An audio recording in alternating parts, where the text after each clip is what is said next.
கீதா தேவிக்கு 2 பசங்க இருந்தாங்க, நகுல் அப்புறம் முகுல். அவங்களோட மனைவிகள் நயனா அப்புறம் சுனேனா. கல்யாணத்துக்கு அப்புறம் நகுலுக்கும் முகுலுக்கும் அடிக்கடி சண்டை வர ஆரம்பிச்சது. இந்த காரணத்தினால கீதா தேவி அவங்களோட சொத்தை சரிபாதியா பிரிச்சு கொடுக்க ஆரம்பிச்சாங்க. இந்த வீட்லயும் அப்புறம் இருக்கிற நிலத்துலயும் உங்க 2 பேருக்கும் சரிசமமான உரிமை இருக்கு. உங்க 2 பேருக்கும் சரிபாதி பங்கு கிடைக்கும். நீங்க 2 பேரும் உங்களுக்குள்ள சண்டை போட்டுக்கணும்ன்ற அவசியமே கிடையாது. எனக்கும் என் புருஷனுக்கும் சொந்தமா இருக்கிறது எல்லாமே அதுல உங்களுக்கு சரிசமமான பங்கு பிரிச்சு கொடுத்துறேன். சரிங்கம்மா, நீங்க என்ன சொல்றீங்களோ அதை செய்யறோம்மா. அன்னையில இருந்து வீட்டுக்கு நடுவுல ஒரு கோடு கிழிச்சாச்சு.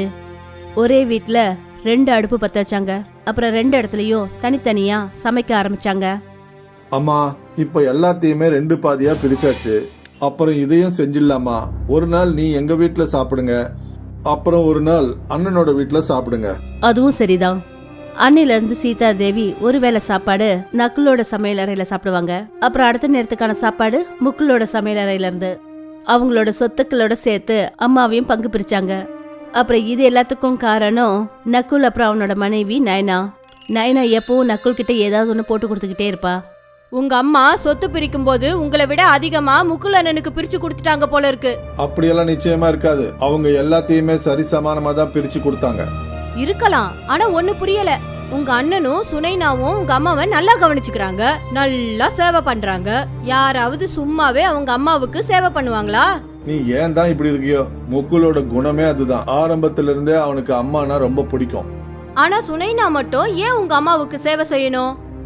ஏன்னா அண்ணி அண்ணன் சொல்றது எல்லாம் கேட்பாங்க. அவங்க உன்ன மாதிரி எப்பவும் புருஷனை ஆட்டி படைக்கிற பொம்பளை கிடையாதுன்றத புரிஞ்சுக்கோ. என்னையே நீங்க குறை சொல்லுங்க. நான் எல்லாரோடைய நல்லதுக்காக தானே சொன்னேன் சொத்தை பிரிங்கன்னு. அதுவும் இல்லாம உங்க அம்மாவுக்கும் வயசாயிடுச்சு.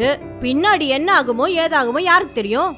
அதுக்கு முன்னாடியே சேர வேண்டியதை அவங்களுக்கு பிரிச்சு கொடுத்துட்டா நல்லது தானே. இதுக்கப்புறமா உங்க அம்மாவுக்கு எந்த சுமையும் இருக்காதுல்ல.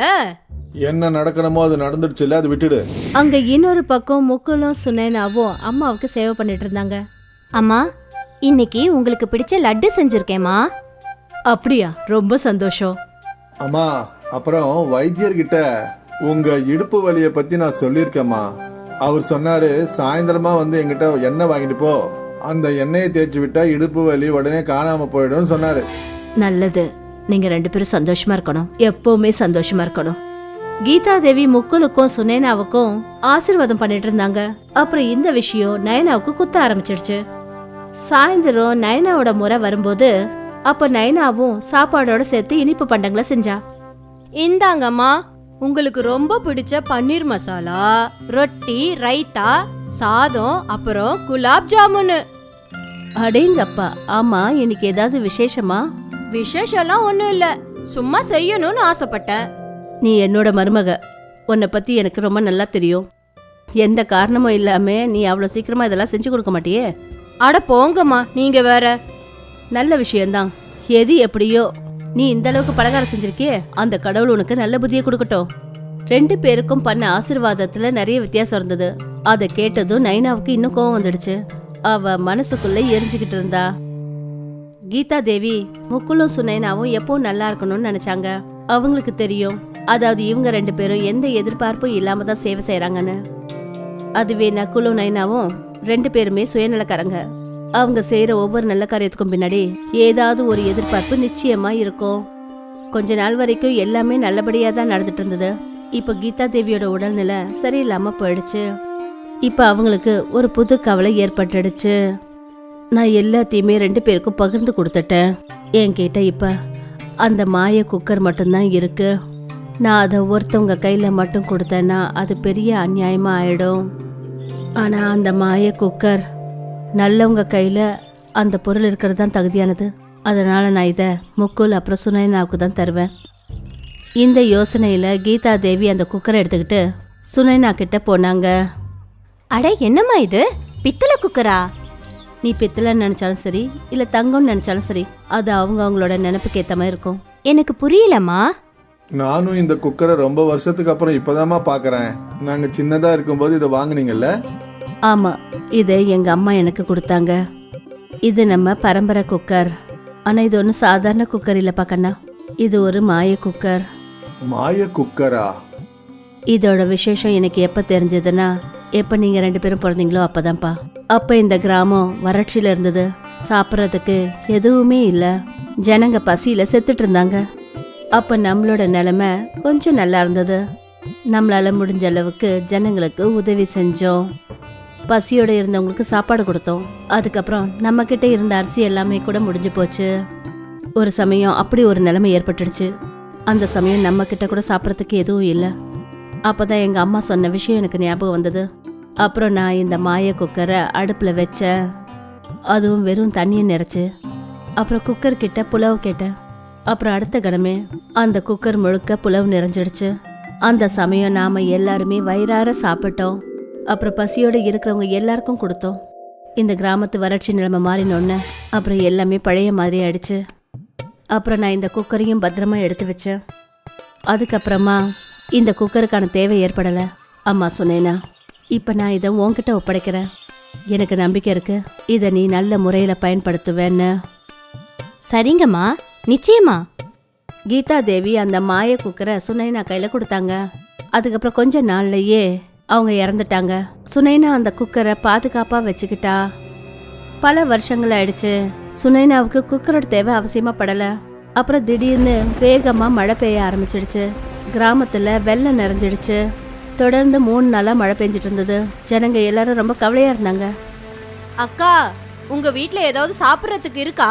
ரொம்ப பசி எடுக்குது. இல்ல, எல்லாமே முடிஞ்சு போச்சு. அப்பதான் முக்குளுக்கு அம்மா சொன்ன விஷயம் ஞாபகம் வந்தது. இங்க பாரு சுனேனா, நம்ம கிட்ட தான் அந்த மாய குக்கர் இருக்குல்ல. ஆ, சுனைனா உடனே அந்த குக்கரை எடுத்துட்டு வந்தா. அப்புறம் கீதா தேவி சொன்ன மாதிரியே அதே போல அந்த குக்கர்ல தண்ணிய நிறைச்சு அந்த குக்கரை அடுப்பு மேல வச்சுட்டா. அக்கா, நீங்க என்ன பண்ணிட்டு இருக்கீங்க? பொறுத்திருந்து பாரு. சுனைனா அந்த குக்கர் கிட்ட பன்னீர் சப்ஜி கேட்டா. சுனைனா அந்த குக்கரை திறந்த உடனே அது உள்ளர நிறைய பன்னீர் சப்ஜி இருந்தது. அடேங்கப்பா! சுனைனா அந்த சப்ஜியை இன்னொரு பாத்திரத்துல கொட்டினா. அப்புறம் மறுபடியும் ஒரு முறை குக்கர்ல தண்ணியை ஊத்தினா. எனக்கு சாதம் வேணும். குக்கரை திறந்ததும் அதுல சாப்பாடு இருந்தது. அண்ணி, இப்ப ரொட்டியும் கேளுங்களேன். சரிங்க அண்ணே. சுனைனா மறுபடியும் குக்கரை திறந்தா. அதுல இப்போ நிறைய ரொட்டிங்க இருந்தது. எல்லாரும் வயிறார சாப்பிட்டாங்க. அப்பதான் சுனைனாவோட கவனம் பக்கத்து வீட்டுல போச்சு. வீட்டுக்கு வெளியில 2 பசங்க காத்துக்கிட்டு இருந்தாங்க. பாவம், அவங்களும் பசியோட இருப்பாங்க. மறுபடியும் குக்கர்ல தண்ணி ஊற்றி வச்சுட்டு சுனைனா புலாவ்னு கேட்டா. அந்த புலாவ் எல்லாத்தையும் பக்கத்து வீட்டுக்காரங்க கிட்ட சுனைனா கொடுத்தா. ரொம்ப நன்றிங்க. நாங்களும் இந்த சாப்பாட்டுக்காக தான் காத்துக்கிட்டு இருந்தோம். மளிகை சாமான் முடிஞ்சு போச்சு. பசங்களுக்கு என்ன கொடுக்கறதுன்னு தெரியாம தவிச்சுக்கிட்டு இருந்தேன். பரவாயில்லம்மா, எல்லாரும் வயிறார சாப்பிடுங்க. சுனைனா வீட்டுக்கு வந்ததும் நயனா அவகிட்ட கேட்டா. இந்த மாய குக்கர் நம்மளோடது. நாம ஏன் மத்தவங்களுக்கு உதவி செய்யணும்? ஏன்னா இந்த மாய இப்படியே தான் இருக்கு. நீ உனக்காக மட்டும் இதை பயன்படுத்திக்கிட்டனா அதோட மாயமும் முடிஞ்சு போயிடும். அப்படியெல்லாம் ஒண்ணும் இல்ல. இது மாய குக்கர். இது யார்கிட்ட இருந்தாலும் அவங்க என்ன கேட்டாலும் கிடைச்சிடும். அப்படியா? அப்ப நீ முயற்சி பண்ணி பாரு. ஆ, நிச்சயமா. நயனா அந்த குக்கரை கழுவினா. அதுல தண்ணியை நிறைச்சா. எனக்கு பாலக் சப்ஜி வேணும். ஆனா நயனா அந்த குக்கரை திறந்தப்ப அதுல வெறும் தண்ணி தான் இருந்தது. என்னது இது? இப்ப நான் முயற்சி பண்றேன். எங்களுக்கு பாலக் சப்ஜி வேணும். சுனைனா அந்த குக்கரை மூடினா. 1 நிமிஷத்துக்கு அப்புறம் அதை திறந்து பார்த்தா. அந்த குக்கர் உள்ளர பாலக் சப்ஜி நிறைஞ்சிருந்தது. இப்ப நீ புரிஞ்சுக்கிட்டியா நைனா? இந்த குக்கர்ல இருக்கிற மாயை நல்லதுக்கு மட்டும்தான் வேலை செய்யும். ஆமா, இது கிட்ட உங்களை தவிர வேற யாரும் எது கேட்டாலும் வேலை செய்யாது. இன்னையில இருந்து நானும் உங்களை மாதிரி நல்லவளா இருக்கேன். ஏன் இந்த மாய குக்கர் வேலை பண்றதுக்கா? அதான் இல்ல, உங்களை மாதிரி நல்லதும் ஆசீர்வாதமும் எனக்கு கிடைக்கணுங்கிறதுக்காக. நிச்சயமா கிடைக்கும். அடுத்தவங்களுக்கு உதவி செஞ்சு பாரு. நயனா இப்ப புரிஞ்சுக்கிட்டா. அதாவது நல்ல செய்யறது தான் வாழ்க்கையை நல்லபடியா வாழ்றதுக்கான வழின்னு. நல்ல மனிதர்களுக்கு அவசியம் ஏற்படும் போது நிச்சயமா உதவி கிடைக்கும். சுனில், ஆசிப் 2 பேரும் நண்பர்கள். 2 பேரும் ஒரே கிராமத்துல தான் இருக்காங்க. 2 பேரும் ஒன்னா மூங்கில் வெட்ட போவாங்க. நாம இப்ப காட்டுல இருக்கிற அடர்ந்த பகுதிக்கு போக போறோம். அங்க பெரிய மூங்கில் காடு இருக்குதுன்னு சொல்றாங்க. ஆனா அங்க போகணும்னா நாம இந்த நதிய கடந்து போகணும்ல. திரும்ப வரும்போது நதியில வெள்ளம் வந்துடுச்சுன்னா அப்ப நாம அதை எப்படி தாண்டி வர்றது? நதியில தண்ணி கம்மியா இருக்கும்போது நாம வந்துடலாம்ப்பா. நம்ம வேகமா மூங்கில வெட்டிட்டு திரும்பி வந்துடலாம். பெரிய பெரிய மூங்கில் மரம்னா காசு நிறைய வரும்ல, என்ன சொல்ற? சரிப்பா, நாளைக்கு போகலாம். அடுத்த நாள்ல இருந்து சுனிலும் அசீவும் அடர்ந்த காட்டுக்குள்ள போனாங்க. இங்க பெரிய பெரிய மூங்கில் மரம் இருக்கு. ஆமாமா, நீ சொன்னது உண்மைதான். வியாபாரி இதுக்கு நல்ல விலை கொடுப்பாருன்னு நினைக்கிறேன். ஆமா, நிறைய மூங்கில்களை பார்த்து 2 பேரும் சந்தோஷமாயிட்டாங்க. அவங்க அந்த மூங்கில் நிறைய வெட்டி அவங்க கிராமத்துக்கு கொண்டு வந்தாங்க. அடேங்கப்பா, இந்த மாதிரி பெரிய மூங்கில நான் இப்பதான் பாக்குறேன். சரி, இதுக்கு நல்ல விலை கொடுங்க சார். சரி சரி, ஒரு மூங்கிலுக்கு 200 ரூபாய் தரேன். நீங்க மொத்தம் 5 மூங்கில் கொண்டு வந்திருக்கீங்க, அதுக்கு 1000 ரூபாய் தரேன். 1000 ரூபாய் கிடைச்சதுல 2 பேரும் ரொம்ப சந்தோஷமாயிட்டாங்க. அந்த பணத்தை 2 பேரும் சரி சமமா பிரிச்சுக்கிட்டாங்க. தினைக்கும் சின்ன சின்ன மூங்கில கொண்டு வந்து 300 ரூபாய் சம்பாரிச்சிட்டு இருந்தோம். இன்னைக்கு நமக்கு 500 ரூபாய் கிடைச்சிருக்குல்ல. அதனால இனிமே நாம காட்டுல இருக்கிற அடர்ந்த பகுதிக்கு தான் போகணும். ஆமா ஆமா. அன்னையில இருந்து அவங்க 2 பேரும் நதிய கடந்து மூங்கில் வெட்டுறதுக்காக போவாங்க. அப்புறம் வியாபாரியும் அவங்களுக்கு நல்ல பணம் கொடுத்தாரு. ஒரு நாள் காலையில 2 பேரும் மரம் வெட்டுறதுக்காக கிளம்புனாங்க. அண்ணா, அம்மா என்ன சொன்னாங்கன்னா பஜார்ல போயிட்டு மசாலா வாங்கிட்டு வர சொன்னாங்க. எனக்கு பன்னீர் வாங்கலாம்னு நினைக்கிறேன். சரி வா, நம்ம பஜாருக்கு போகலாம். அப்புறம் அங்கிருந்து நதியை தாண்டி காட்டுக்குள்ள போகலாம். ஒரே வாட்டி நமக்கு 2 வேலையும் முடிஞ்சிடும். 2 பேரும் மார்க்கெட்டுக்கு போய் அவங்களுக்கு என்னெல்லாம் பொருட்கள் தேவை இருந்ததோ எல்லாத்தையும் வாங்கினாங்க. பாத்தியா, எனக்கு ரொம்ப நல்ல பன்னீர் கிடைச்சிருக்கு. இன்னைக்கு ராத்திரி நல்லா சாப்பிட வேண்டியதுதான். நானும் சாப்பிட போறேன். வாப்பா, நீ வர வேணானாலும் வருவல்ல. சரி, நாம இப்ப நதியை தாண்டி போகணும். மூங்கில வெட்டிட்டு நாம விக்கணும் இல்ல. ஆமா ஆமா. அப்புறம் அவங்க 2 பேரும் காட்டுக்குள்ள போறதுக்கு கிளம்பிட்டாங்க. எப்பவும் போல அவங்க 2 பேரும் நதிய கடந்து அந்த அடர்ந்த காட்டுக்குள்ள போயிட்டாங்க. மூங்கில்களை வெட்ட ஆரம்பிச்சாங்க. திடீர்னு மழை பெய்ய ஆரம்பிச்சது. நம்ம வீட்டுக்கு சீக்கிரமா போகணும், ஏன்னா நதியில வெள்ளம் ஜாஸ்தி ஆக போகுது. சரி சரி, இன்னொரு எக்ஸ்ட்ரா மூங்கில கூட எடுத்துட்டு போலாமா? ஓகே. மழை ரொம்ப அதிகமா பெஞ்சது. கொஞ்ச நேரத்திலேயே அவங்க நிறைய மூங்கில்களை வெட்டிட்டாங்க. அப்புறம் அவங்க 2 பேரும் அந்த மூங்கில்களை கட்டி நதி கிட்ட நடந்து வந்தாங்க. ஆனா நதியில புயல் உருவாகி இருந்தது. நதியில தண்ணி ஜாஸ்தி ஆயிடுச்சுன்னா இந்த நிலைமையில நாம நதியில போனா ஆபத்து தான் ஆகும். ஆமா, நாம கொஞ்ச நேரம் காட்டிலேயே காத்திருந்தோம்னா. ஆமா, அதுவும் சரிதான். அங்க ஒரு குகை இருக்கு, நாம அங்க போய் வெயிட் பண்ணலாம். 2 பேரும் ஒரு குகை கிட்ட போனாங்க. அந்த குகையில ஏற்கனவே காஞ்ச மரக்கட்டைகள் இருந்தது. இது நம்மளுக்கு நல்லா இருக்கு, கொஞ்சம் சூடாவும் இருக்கு. அசிஃப் வாங்கின அந்த பொருட்கள்ல ஒரு பத்தி பெட்டியும் இருந்தது. அசிஃப் அந்த காஞ்ச மரக்கட்டைகள்ல நெருப்பு வச்சான். அப்புறம் 2 பேரும் சேர்ந்து குளிர் காய ஆரம்பிச்சாங்க. ரொம்ப பசிக்குதுப்பா, எனக்கும் தான்ப்பா. பாரு, நமக்கு யாராவது சமைச்சு கொடுப்பாங்களான்னு. காரணம், சமைச்சு கொடுக்கறதுக்கு வேற சாமான்லாம் வேணும்ல. நாம எப்படி பண்ணுவோம்? இங்கதான் பாத்திரம்லாம் ஒண்ணுமே இல்லையே. அப்பதான் அசீஃபோட கவனம் அந்த மூங்கில் மேல பட்டது. நம்ம கிட்ட மூங்கில் இருக்குல்ல, மூங்கில வச்சு நாம சாப்பாடு ரெடி பண்ணலாம். எப்படி? நீங்க இந்த மூங்கில் பிரியாணி பார்க்கலையா? இல்லையே. மூங்கில வச்சு பிரியாணி பண்ண முடியுமா? ஆனா நம்ம கிட்ட கறி ஒண்ணு இல்லையே. கறி இல்லைன்னா என்னப்பா, நம்ம கிட்ட பன்னீர் இருக்குல்ல, பன்னீரை வச்சு நம்ம பிரியாணி பண்ணலாம். ஆனா எப்படி? ஆனா நான் இப்ப காமிக்கிறேன். அசீப் 2 மூங்கில் துண்டுகளை வெட்டினா. அவன்கிட்ட இருந்த அரிசியை நல்லா கழுகி எடுத்துக்கிட்டான்.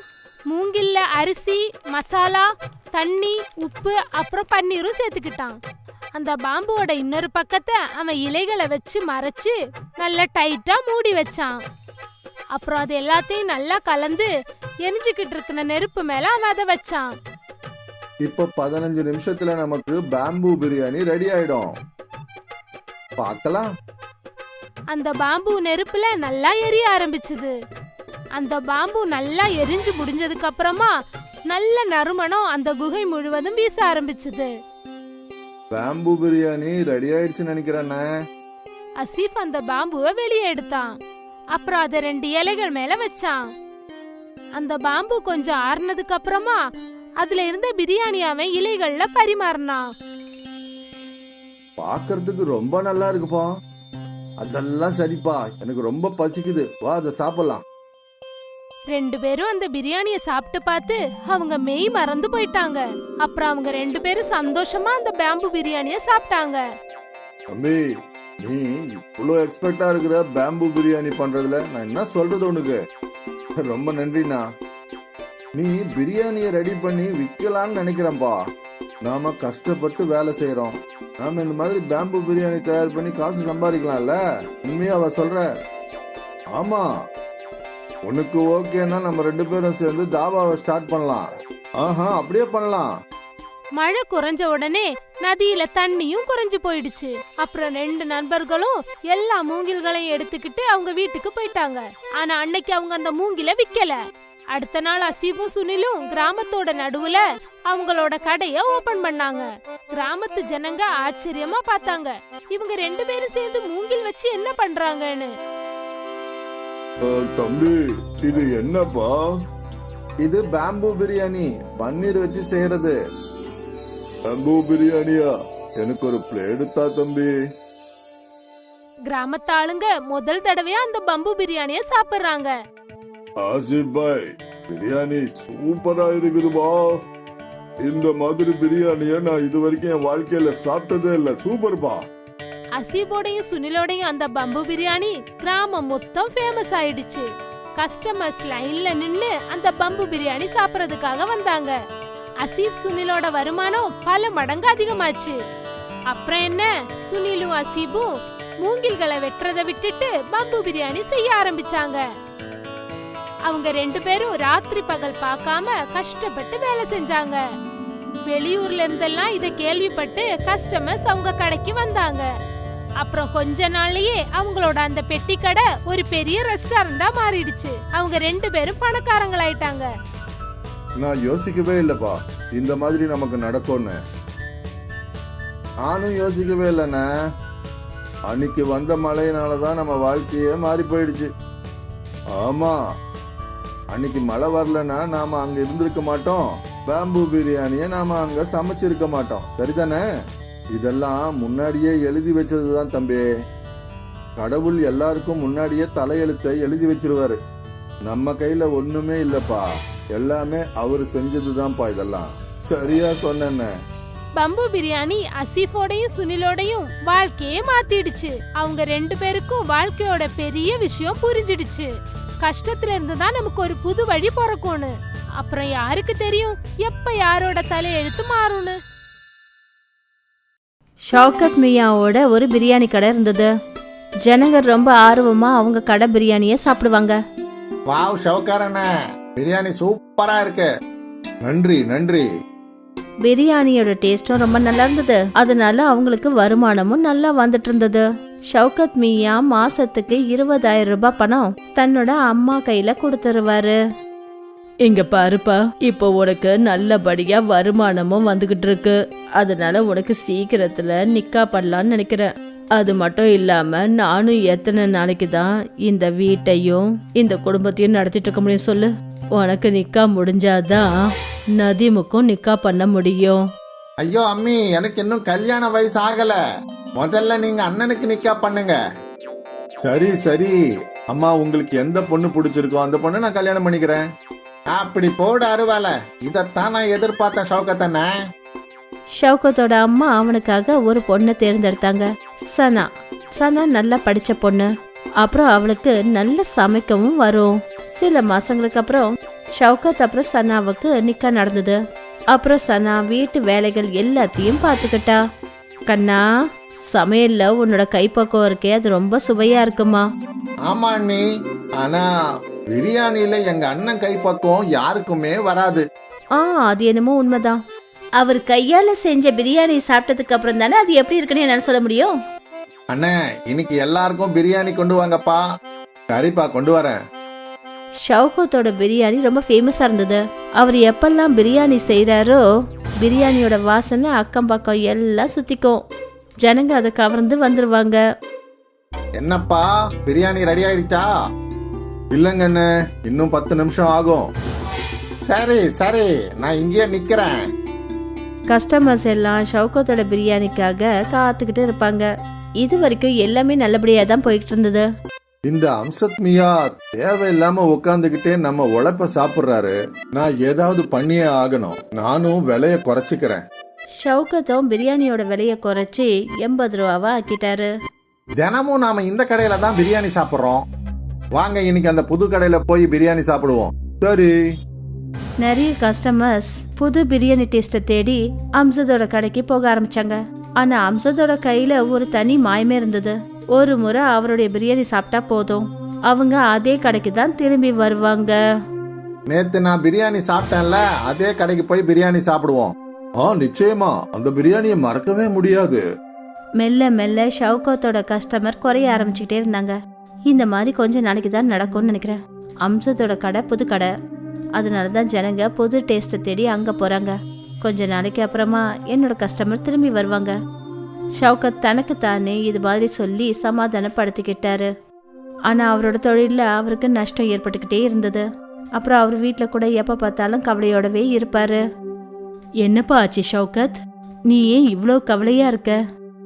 நான் என்னன்னு சொல்றதுமா, என் கடைக்கு பக்கத்திலேயே இன்னொரு பிரியாணி கடையை திறந்துட்டாங்க. மெல்ல மெல்ல என்னுடைய கஸ்டமர்ஸ் எல்லாம் அங்கே போறாங்க. இப்படியே போயிட்டு இருந்ததுன்னா ஒரு நாள் நான் கடையை மூட வேண்டிய சூழ்நிலை ஏற்பட்டாலும் ஏற்படலாம். அப்படியெல்லாம் எதுவும் நடக்காது கண்ணா, அந்த அல்லா இருக்காரு. அநேகமா இது கொஞ்ச நாளைக்கு தான் நடக்கும்னு நினைக்கிறேன். நானும் அப்படிதாம்மா நம்பிக்கிட்டு இருக்கேன். ஷவுகத் ரொம்ப கவலையா இருந்தாரு. அப்புறம் இந்த விஷயம் மொத்த குடும்பத்துக்கும் ரொம்ப கஷ்டமா இருந்தது. அன்னைக்கு ராத்திரி ஷவுகத் கிட்ட சனா எல்லா விவரங்களையும் கேட்டா. விலை கம்மியா இருக்கிறதுனால கஸ்டமர்ஸ் எல்லாம் இன்னொரு கடைக்கு போறாங்கன்னா நாமளும் ஏன் விலைய கம்மி பண்ணக்கூடாது? நாம எப்படி விலையை குறைக்க முடியும் சனா? ஒரு பிரியாணி தயார் பண்றதுக்கு 50 ரூபாய் ஆயிடுதே. அதை நாம 80 ரூபாய்க்கு வித்துக்கிட்டு இருக்கோம். வெறும் 30 ரூபாய் தான் இதுல நம்மளுக்கு லாபம் கிடைக்குது. அப்புறம் இதையும் குறைச்சிட்டா வீட்டு செலவை நாம எப்படி சமாளிக்கிறது? அப்போ பிரியாணி செய்யறதுக்கு நாம வாங்குற பொருள் விலை கம்மியான பொருளை வாங்க கூடாதுங்களா? பிரியாணிக்கு நாம யூஸ் பண்ற அரிசி தான் காஸ்ட்லியானது. அதுவும் இல்லாம பாசுமதி அரிசி எப்படி கம்மியான விலைக்கு கிடைக்கும்? அப்புறம் பாசுமதி அரிசிய நான் சாதா அரிசியா மாத்திரக்கூடாது இல்லையா? ஒருவேளை நம்ம பாஸ்மதி ரைஸ்க்கு பதிலா வேற ஏதாவது போட்டோம்னா? அப்படின்னா? அதாவது மேகி மூலமா நிறைய வித்தியாசமான உணவுகளை செய்யலாம். அப்படி நாம மேகி பிரியாணி செஞ்சோம்னா நம்மளோட செலவும் ரொம்ப கம்மியாகும். மேகி பிரியாணியா? இத நான் முதல் தடவையா கேள்விப்படுறேன். இப்பெல்லாம் வித்தியாசமான பொருள் தான் விற்கப்படுது. ஒரு முறை முயற்சி தான் பண்ணி பாப்போமே. சரி, இப்போதைக்கு ஒன்னும் பெருசா போறது இல்ல, அதையும் செஞ்சு பாப்போமே. மறுநாள் ஷவுகத் எப்பவும் போல பிரியாணிய செஞ்சாரு. ஆனா இந்த முறை அவரு பாஸ்மதி ரைஸ்க்கு பதிலா மேகியை போட்டாரு. மேகி பிரியாணி சீக்கிரமா ரெடி ஆயிடுச்சு. அப்புறம் அதுக்கான செலவடக்கமும் கம்மியா இருந்தது. அதனால ஷவுகத்தும் விலைய 50 ரூபான்னு குறைச்சிட்டாரு. வெளியே அவரு பெரிய போர்டை போட்டுட்டாரு, மேகி பிரியாணி 50 ரூபான்னு. ஆமா, இந்த மேகி பிரியாணின்றாங்களே, என்னது? மேகினாலும் என்னன்னு தெரியும், பிரியாணினாலும் என்னன்னு தெரியும். ஆனா மேகி பிரியாணி இந்நாள் வரைக்கும் சாப்பிட்டது கிடையாது. சரி வா, இன்னைக்கு அதையும் சாப்பிட்டு பாப்போம். மேகி பிரியாணின்னு பேரை படிச்சதுமே நிறைய கஸ்டமர்ஸ் அவரோட பிரியாணி சாப்பிடறதுக்கு வந்தாங்க. வாவ், ரொம்ப சூப்பரா இருக்கு. இது போல மேகி பிரியாணி நான் இது வரைக்கும் சாப்பிட்டதே இல்ல. அது ஏன்னா இது வெறும் மேகி கிடையாது, மேகி பிரியாணி. வா வண்ண, இது மாதிரி சுவையை எங்கேயும் டேஸ்ட் பண்ணதே இல்ல. நன்றி. ஜனங்க ஷவுகத்தோட பிரியாணிய ரொம்ப பிடிச்சு சாப்பிட ஆரம்பிச்சாங்க. அன்னைக்கு ஷவுகத்தோட கடையில கஸ்டமர் கூட்டம் அதிகமா இருந்தது. அண்ணா, மேகி பிரியாணின்றது அரிசியில செய்யற பிரியாணியை விட சூப்பரா இருக்கு. இன்னையில இருந்து நாம தினமும் மேகி பிரியாணியே சாப்பிடுவோம். ஷவுகத் ரொம்ப சந்தோஷத்தோட வீட்டுக்கு போனாரு. அப்புறம் அவரு இந்த சந்தோஷமான விஷயத்த தன்னோட மனைவி கிட்ட சொன்னாரு. அப்புறம் அவ்வளவு சந்தோஷப்பட்டா. அந்த மாசம் ஷவுகத்துக்கு நல்ல ஒரு வருமானம் வந்தது. மாச கடைசியில ஷவுகத் தன்னோட அம்மா கிட்ட 40,000 ரூபாய் கொடுத்தாரு. இவ்ளோவா? ஆமாங்கம்மா, சனாவோட Maggi biryani idea work out ஆயிடுச்சு. டபுள் வருமானம் வர ஆரம்பிச்சிடுச்சு. மறுபடியும் ஒரு முறை ஷவுகத்துக்கு சந்தோஷம் திரும்ப வந்துருச்சு. அவரோட கஷ்டங்கள்லாம் நிவர்த்தி ஆயிடுச்சு. ஏன்னா அவரோட வியாபாரம் அதிகமாக ஆரம்பிச்சது. மேகி பிரியாணி ரொம்ப ஃபேமஸ் ஆயிடுச்சு.